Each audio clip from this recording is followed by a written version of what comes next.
Here's a little tip. Whenever you've got your camera, make sure you have a charged battery. Always have a charged battery. Have more than one battery. Have a couple of batteries. Make sure you always have a charged battery and you have a fresh tape ready to put in, or have a fresh tape already in. So whenever something happens, you're ready to go. You haven't got to get there and find out, oh, I've got no tape, or my battery's flat. Charge your batteries when you get back home. Keep a full charged battery, keep a second battery, keep a tape inside the camera ready to go, and have an extra tape in your little camera bag.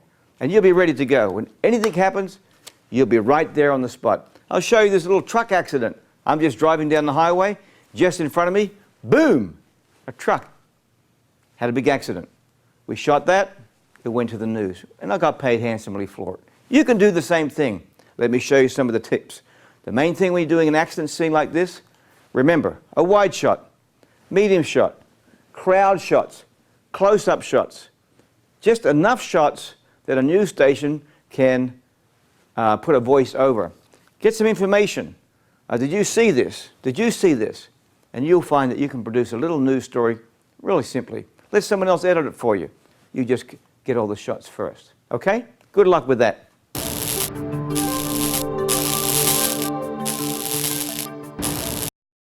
Cameras have changed a lot over the years. From big, bulky, heavy cameras, film cameras. Do you remember these? These are the big VHS cameras. You may still have one of these. These weren't bad. They had all kinds of inputs.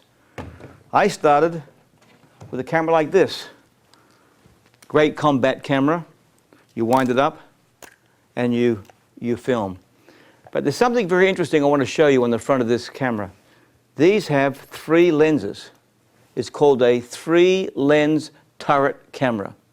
And this turret camera has different lenses. Telephoto, medium, and wide. And the idea of this used to be, when the photographer was out in the field shooting, he would change the lens for the shot. That's how it used to be. You may remember the old days. You see the old TV cameras with 4 or 5 lenses on the front, like this one here. Here's a Bolex. I've done a lot of work with this camera. And once again, you have the 3-lens turret. And you'd turn them around, and this one's a wind-up camera. They all work. And that'll be rolling film. Okay, why I showed you that is today we have the zoom camera. You can simply zoom in and zoom out. But the idea of the zoom camera isn't so you can zoom in and zoom out to your subject. That wasn't the invention of the zoom lens.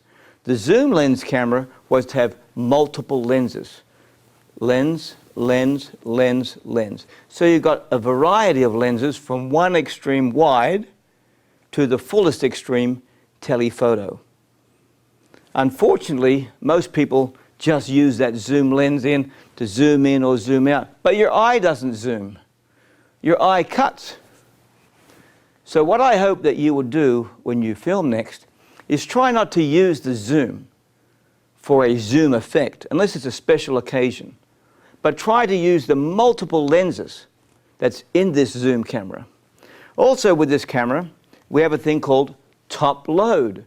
So when you're buying a camera, try to get one that has a top load. The reason for that is it is so simple to put a tape into this camera while it's on a tripod. If you have a bottom load, you have to take it off the tripod and it becomes a real pain in the neck.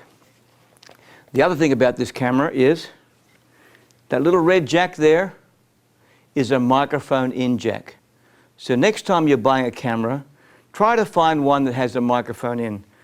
So you won't just be relying on this microphone, but you can buy, like we talked about before, a microphone with a transmitter and a receiver. And you now have a great microphone accessory that you can simply record one to the other. Another good thing about this camera, this particular one has a nice handle on the top. Why is the handle important? Sometimes when you hold a camera, you want to walk with it like this. If you don't have a handle, it's a bit awkward. So this is a bit more expensive, of course. Has the flip-out screen, and you can just walk with the camera. Whenever you're shooting outside and you're holding the camera in your hand, one of the tips is always be on full wide angle. The reason why you're on wide angle is so it eliminates the shaking around. The more you zoom in, the bigger the shake. It causes the shake to magnify. So you might ask, okay, then how do you get your close-up? It's very simple. You just simply walk closer to the subject. So if you shoot wide, get close to the subject, you'll eliminate a lot of the shake. I hope this has been helpful to you.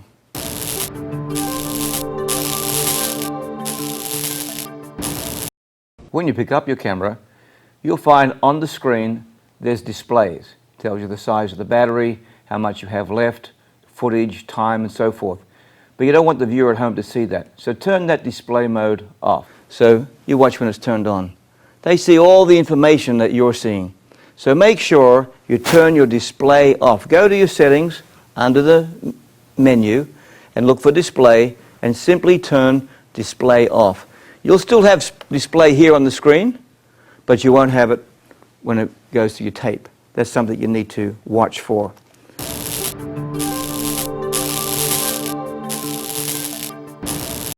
Now, white balance is very interesting.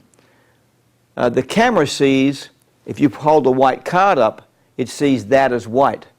But if you hold a red card up and do white balance, see what it does to the background? It changes everything. It makes it bluish. If you hold a yellow card up, it changes all the other colors. So in other words, when you press the white balance button, it's making whatever you're pointing at white. That's important to know that. It's changing the color white. So according to the color spectrum, it's going to go the opposite way. So if you want a bluish background, you use kind of a red card. If you want a warmer background, you'd use the opposite color, maybe like a little blue, and that'll make it a little warmer looking. You can experiment with that, and sometimes you get some pretty neat effects out of that, and that's the white balance. Most of the newer electronic cameras today have a great white balance feature. Automatic is always the best because you're changing light. If you go outside, according to the Kelvin color spectrum, the outside light is bluish. The inside light, depending whether you have a little light bulb that's called incandescent, that gives you a red look. Or if you're using fluorescence, that gives you a green look. So you just need to be aware of these different light sources. So when you're mixing light sources, the automatic white balance on your camera will usually do a faster and better job than you can, unless you want to create a special effect.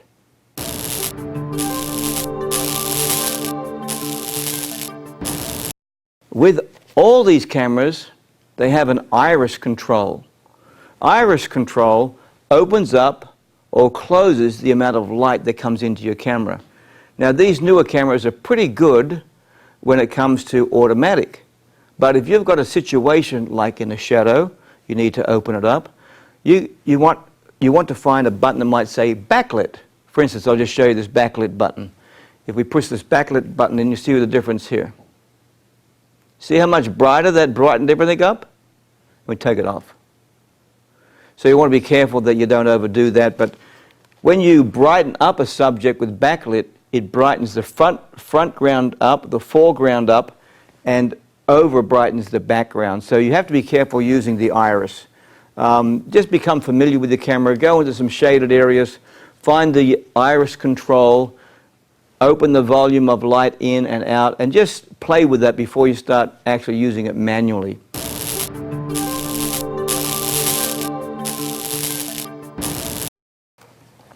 Most of these cameras these days have a great automatic focus. But if you want to create a different kind of focus, you want to have the focus in the background softer, then you need to take the camera further away, zoom in closer, and have a narrower depth of field. In other words, the focal length between the front and back of the focus is very narrow. So if you go back with the camera, zoom in and focus, you'll see that the background is soft or out of focus, and the foreground is sharp. This is how you use the focus, manual focus. All right, I hope these tips will help you with your use of your camera.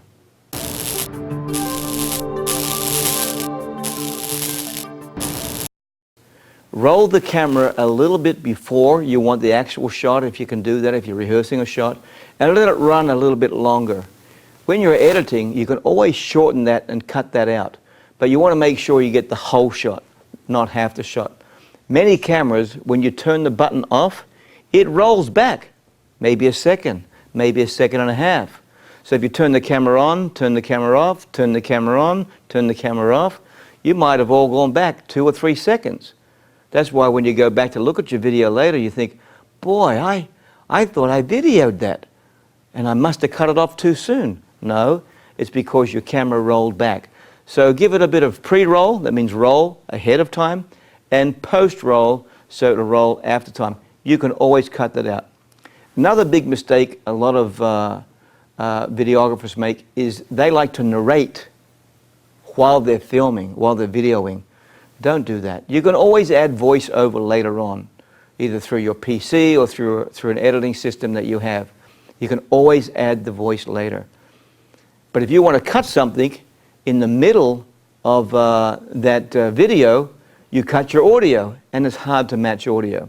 For instance, if you're doing a music video, for instance, and you're videoing a band, and you want to get all kinds of shots, you've got the wide shot, the master shot of the band, or of your school band, or whatever.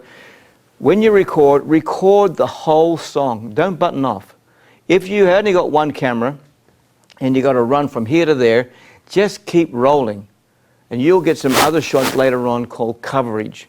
And that coverage will cover your running segments. You just lay it on top. But the main thing is to keep the audio running, because it's very hard to match a beat or the same sound. Because believe it or not, instruments, even though you can't hear the change, they're changing all the time. So remember, when you're shooting something with video, like music, roll through the whole thing. If you've got a couple of cameras, if you're shooting 2 or 3 cameras, a big secret with this is planning. You really need to plan. The way you shoot with 2 or 3 cameras, beforehand you plan. And camera 1, for instance, he's focusing on the talent, whatever the star or the actor or actress is doing. His whole job or her whole job is to follow that action. And that's where all the audio is going to come from, because the person's got a microphone on them, and that's going to be the main camera for close-ups. Your second camera should be doing medium shots, picking up other shots that's happening around the person, maybe a few super close-ups of hands and things like that. And then your third camera, it will just shoot the wide shot, the master shot, just as a coverage shot, an overview shot. And this is how you cover a lot of action.